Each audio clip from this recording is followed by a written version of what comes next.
Hey everyone, I want to talk all about trauma and OCD and why this can be a slippery slope when it comes to OCD and anxiety sufferers. I also think it's a slippery slope for non-sufferers. So I'm going to gear this video specifically towards OCD and anxiety sufferers because this is what the channel is about.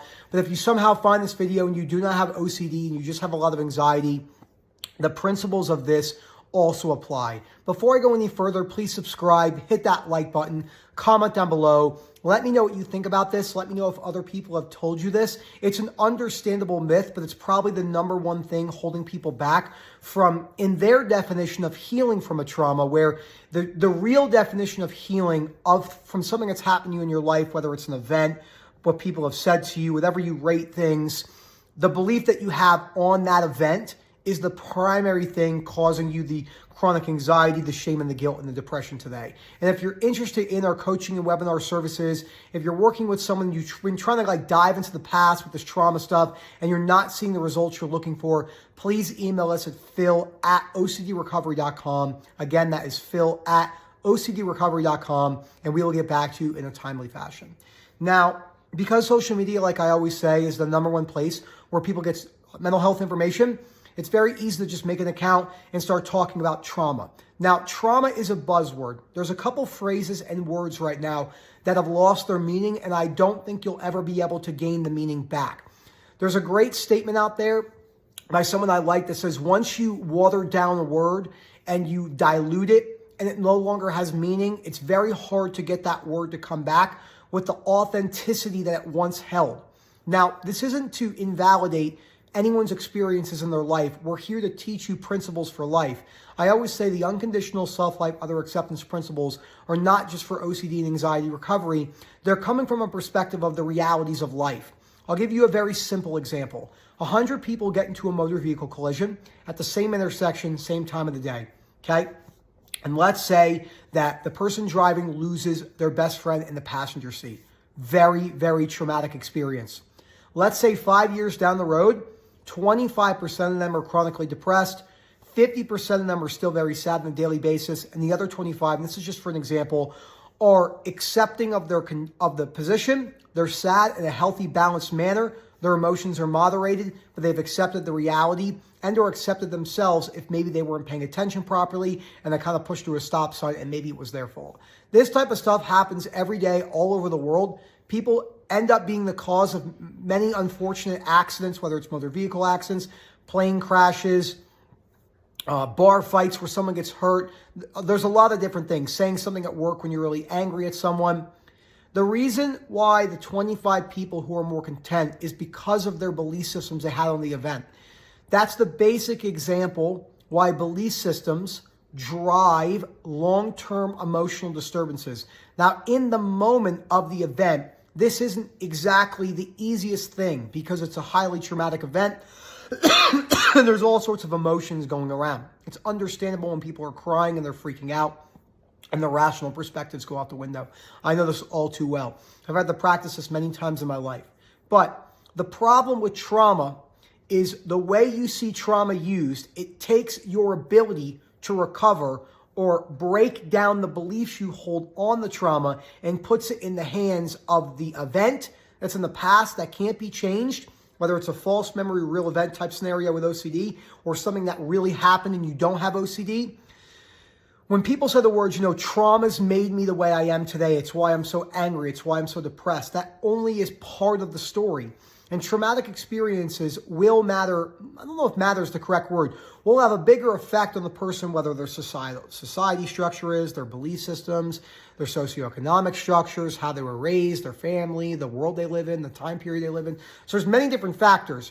But the belief you hold on the situations is the primary thing driving that chronic emotional disturbance.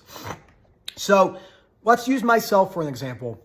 I have never viewed my OCD suffering as traumatic.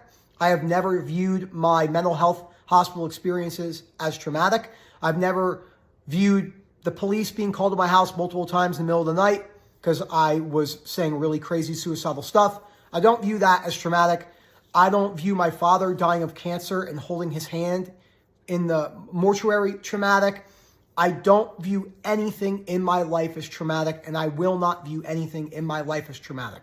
Now, I can say that, and I would say if I wanted to play the card, there probably are not many people on the planet outside of emotional suffering that chronic OCD sufferers can say, like, we gave our suffering for a week. Jade said this perfectly. If you gave your suffering to someone who doesn't have OCD, they would probably call the ambulance because they can't picture, just like we did in the beginning. I mean, my wife, she's downstairs. She's listening to me make this video. She understands. She was there when it became chronic for me. Erica would have acted the same way. Anyone would act the same way. So when I say I don't view anything as trauma, I don't mean that in the sense of I'm a tougher person. People are like, well, I'm a tough guy, right? I'm a tough guy. That's not why I do it. The genesis of not viewing something as traumatic, that doesn't mean I haven't gotten angry and screamed and yelled and punched a punching bag in the basement and got depressed for a few months and didn't really want to leave my bed. But I never viewed it as traumatic. I viewed it as I don't want to live anymore, which was not a good way to look at it because that ends all hope. And that traumatic term that we use in modern day society completely decreases your chance of actual recovery no matter what's happened to you in your life. Now, that's really difficult to hear, but we have tens of thousands of cases of proof to that. You can hold on to the trauma. I've been at places where in marketing events, in my business, where people have raised their hands and opened up their speech at a conference with, I'm a trauma survivor. That's a very bad idea. It makes sense, and I understand why people do it, but it's very misinformed, and I feel very bad for people that do that, and I wish I could help everyone, but I honestly can't. So whether you listen to me or not, or you agree with me or not, it's not really important in the sense of, because I can't, what's important, I can't put everything on the line to help you change. I can try my best. This is really difficult for people to hear. I enjoy helping OCD and anxiety sufferers. I enjoy helping my friends who don't have OCD and anxiety, but they have problems in their life, because I see the benefit of changing your beliefs long term. Now, I'm a human. I still feel emotions. Things happen. But again, I don't use the word trauma. I also don't use the word narcissist anymore, and I don't use the term gaslighting. Those are really the terms that don't have any meaning anymore. Everyone's a narcissist nowadays, which is a problem because there is truly NPD, narcissistic personality disorder, where you could still actually apply the tools to family members if they have that. But it's used too loosely today. A lot of people have this belief that the world needs to cater to them. It's why we're seeing so many psychological problems in the world, which I only think is going to get worse because social media, as I always say, being the main form of information, it's coming from this where, everyone wants to play the victim card because when you're playing the victim, it gives you this, what I call a false sense of empowerment. My dog's, do you hear that? Do you hear that? Milo, hey, get away from the garbage. He's pulling stuff right out of the garbage right when they're making the video. That's what he does. I'm going to flip the camera on when the video is done. He's a goofball. So, and that victim mentality, I fall into it millions of times. It doesn't do you any good. I know that's difficult to hear, but the world doesn't owe you anything. People don't owe you anything. And until you've come to that acceptance, you don't have to like it, but you accept it. OCD will always have the upper hand and the event in your life. I remember one time I was getting really angry about something. And it was something online. And Rob said to me, do you realize what you're doing? You're giving your emotional disturbance power to someone on the internet you're never going to meet.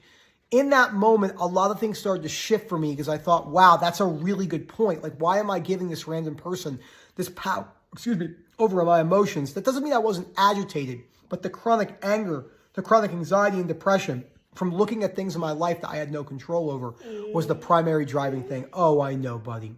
So I'm going to end the video now so Milo doesn't start crying like he is. But if you have any further questions on this, we could certainly help you. We work with all plethora of different people that have OCD and things have happened to them in their lives. We work with people with cancer, people who've lost kids, car accidents, lost businesses, all sorts of crazy stuff, serious sports injuries. If you're interested in our coaching services, please email us at phil@ocdrecovery.com. And don't forget to comment down below. And if you're looking for those books on the reading list that we're always talking about, OCDrecovery.com, free resource tab. Thank you so much, everyone. Have a great day.